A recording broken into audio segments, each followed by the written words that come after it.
Hey Inspirators, it's Inspiring Vanessa here. Welcome back to my YouTube channel.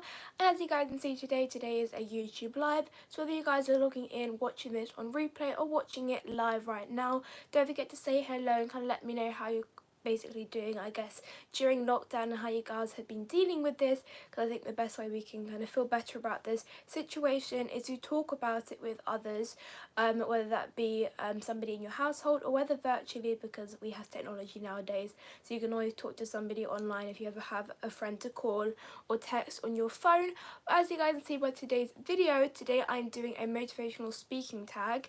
Now if you guys don't know what like that type of video is, I guess lots of people do different tags, which are basically like a bunch of questions based on a certain theme or topic. So I asked you guys on Instagram to ask me some questions based, I guess, around motivational speaking or my personal life.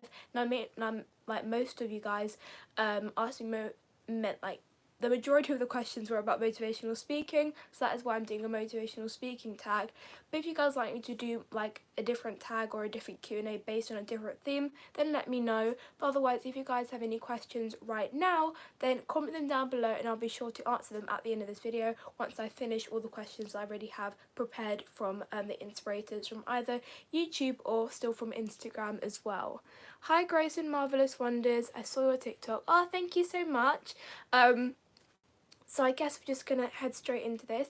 Hey Vanessa, it's Shanice from Primary. Hi, thank you so much for logging in. Hi Richie, thank you for logging in. So if you guys have any questions for me, comment them down below and I'll be sure to answer them at the end of this video or basically after I finish the questions.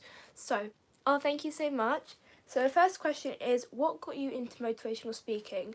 Now I remember I did a YouTube video about this like quite a while ago, I would say. Maybe I should redo the video because it's like one of the most frequently asked questions that I get asked whenever I'm just doing like an interview with somebody or just letting people ask me questions in a way.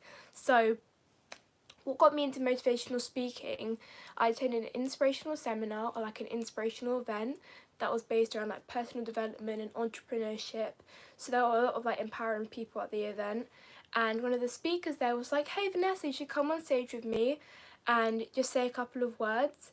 And to be honest, my first initial reaction was that I really do not want to go on stage. So if you guys ever thought that I was very confident in the beginning of like the first couple of stages of my speaking career, you are very, very wrong. I think I was pretty nervous like in the beginning part of my career. I wasn't ever like the very confident person I am now. Like I was always quite confident, but I was still always an introvert. I would say I'm still introverted right now, but I would like describe myself like the outgoing introvert. So like if I know somebody or if I want to talk to somebody, then I can be very bubbly and very friendly. Otherwise I'm just quite closed off, I would say. Maybe that's just how I am, and maybe you guys can relate to me as well.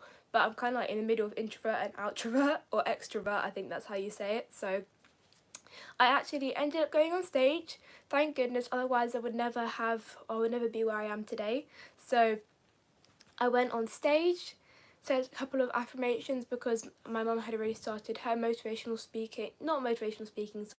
her personal development journey, and then that's kind of how it all started, because I realised that speaking on stage would allow me to help other people, and that's how it all kind of came along. And then I made the YouTube channel, and then I also made like the Instagram account. That's kind of how this whole social media platform and Inspiring Vanessa came together and kind of started. So that's how it all started, if you guys are wondering that, or if that was a question that you guys wanted to know as well.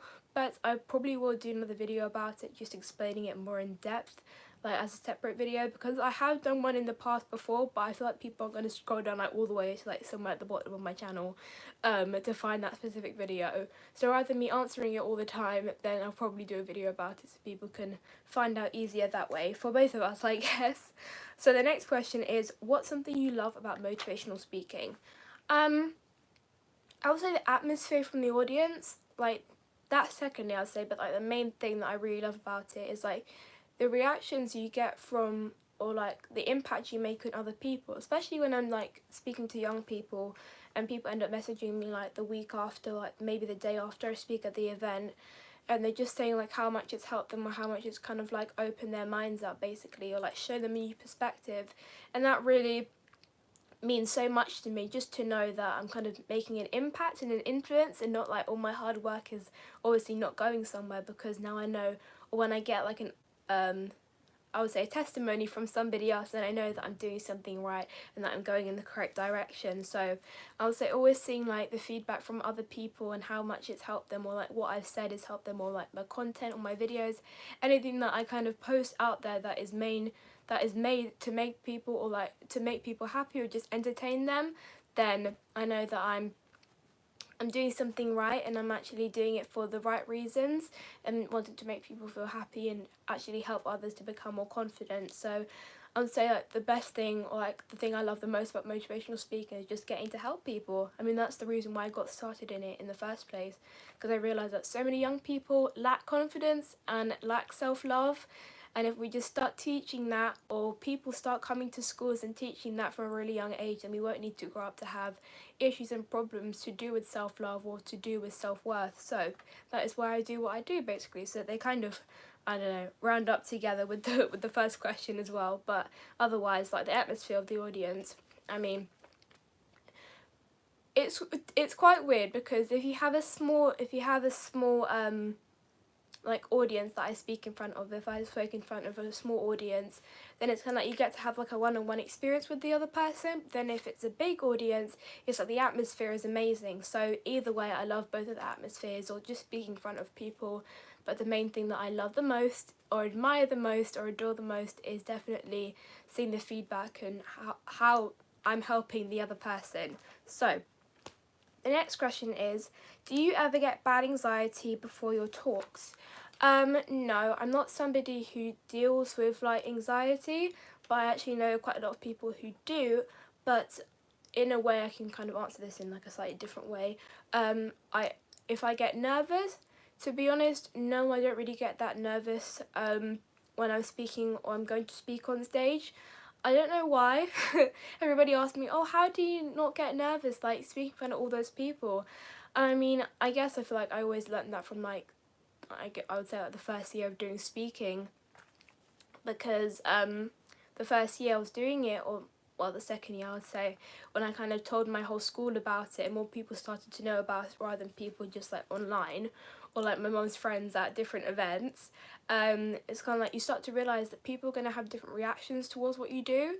So I've kind of just learned over the years that when I speak on stage, not everybody might gather the information that I want them to, but that doesn't really give me a reason to care about what they think. As long as I'm doing it for the best intentions and I know that somebody's going to get something out of what I'm doing, then I don't really see a reason to be nervous. But otherwise, if you are nervous, that just means you care. I mean, sometimes, like, time to time I can be nervous if I know that there's someone really important in the audience, or somebody who could give me new opportunities, then I will be slightly more nervous. Or if it's like a big event that I really want to deliver well, then I'll be nervous, but that just simply shows that I care a lot. But if I know that I prepare in advance, then there's nothing really to be nervous about other than just deliver it correctly and make other people enjoy your speech and listen to it and gain good information from it. So that's kind of the answer to the question. The next question is, how do you prepare for talks or speeches? So I mean, there are so many different ways I prepare for different speeches. Like, there never really is one method. I would say that the first thing, or like the main thing that I do, is I just write bullet points down. So if I'm ever like preparing for the topic of the speech, that's what you need to do first, obviously. If you don't know what you're talking about, then you can obviously form a structure or just form your speech in the first place. So let's say I'm talking about confidence, one of my main topics that I speak about at different events that I go to and speak at. So it could be 3 ways how to grow your confidence, or it could be 5 ways to grow your confidence, or it could be how to grow your mindset, or how to be more positive. Whatever it is, it's kind of like, to get a better structure of it, you can, to get a better structure, you can do bullet points, or just make sure there are like a certain amount of steps you can go by. That way it's easier to structure it and remember it, obviously, when you write something down. That's what I've always done, or like mainly that's kind of how it all starts. So let's say 3 ways to grow confidence. From the top of my head, the first one you can be like body language. Then I would write some points about body language, but otherwise I just want to flow in my speech. I don't want it to be like very staged. So the more I want to remember it word by word from when I was writing it down, the more I kind of get off track and then I end up forgetting it. I don't know if that's just me, but that happens to me a lot. So I've kind of understood that writing speeches isn't the most effective thing for me personally, but if writing speeches out for you makes you feel more confident, or makes you feel more comfortable, or just helps you remember it better or structure it better, then do whatever helps you. But for me personally, like writing the speech out word by word just never really helped me that much. So doing bullet points and kind of just flowing from each point that I remember writing down from, let's say, like the week before, then that way you can kind of remember the speech and plan it through. So next question is, what's the best event you've spoken at? Now, I wouldn't really say there's one particular event. I mean, every single event you go to or I've went to, like, you always get different like feedback from others. You always meet different people. I mean, well, sometimes we see the same people at different events, but you always get something different out of each event that you go to. So every single time I go to a speaker at an event, it's kind of like, obviously if there's like a panel or there are other speakers at the event, it's kind of like you learn something different from each of the speakers. So I would never really say that there's one particular event that I love the most out of all of them, because every single event has taught me something so important and has like allowed me to gain so much knowledge, not only about like the speaking industry, but just about life in general, I guess, and what people could be expected of you and what you should do to kind of overcome that, or just to overcome general problems that we all go through as human beings.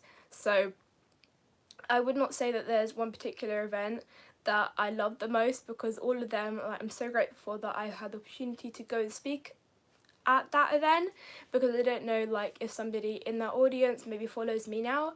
So I mean, I can never really point out which one is my favourite, to be honest. So the last question, I believe, is what is the biggest audience you've spoken in front of? The biggest audience I've spoken in front of was 2,000 people. That was when I was doing like a mini TED talk. It was like, let me try and put my words together. It was not really a voluntary, but they were saying that obviously it's very hard to get or book a TED talk for somebody. So they were giving people the opportunity, first come, first serve, to say 1 minute about the theme, which was, I believe, something under the sea, or like under the covers or something, but something that was related to that.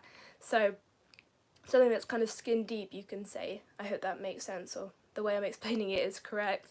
But I spoke about the Mask of Perfection. We were literally at the event listening to some other talks, and I was like writing the speech on my phone, or like writing the bullet points on my phone, and then I went up there because I was one of the first people to go. So some people went up, we had 1 minute to speak, wasn't like a full-on 10-minute speech, but I would say that was probably the most nervous I've been on like a speech, just because I was totally not prepared. They did not say this until like near the end of the event, so I was super nervous because I had no idea what was going to happen, or like the amount of people probably scared me slightly a bit, but the fact that I wasn't really prepared probably, I don't know, threw me off a bit. But thankfully my mum put me together and helped me go on and kind of convinced me to go on and encouraged me.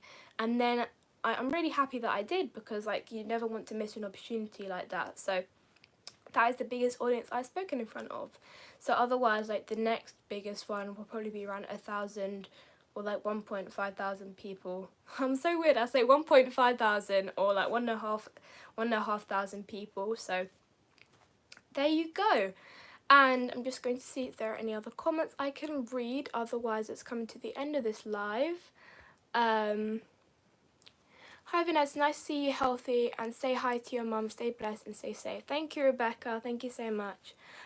Can you follow my TikTok? I will find it because I'm on live on my phone right now. So when I finish this live, then I will be sure to find you guys on TikTok and follow you back. Thank you for supporting me. And if you guys don't follow me on Instagram or on TikTok, it is at inspiringvanessa on Instagram and at inspiringv on TikTok, because I do post a lot on those two social media platforms as well. I'm currently doing like daily vlogs, I guess, on not my YouTube channel but on my TikTok account, because one, it's just much easier because you can just film it with your phone.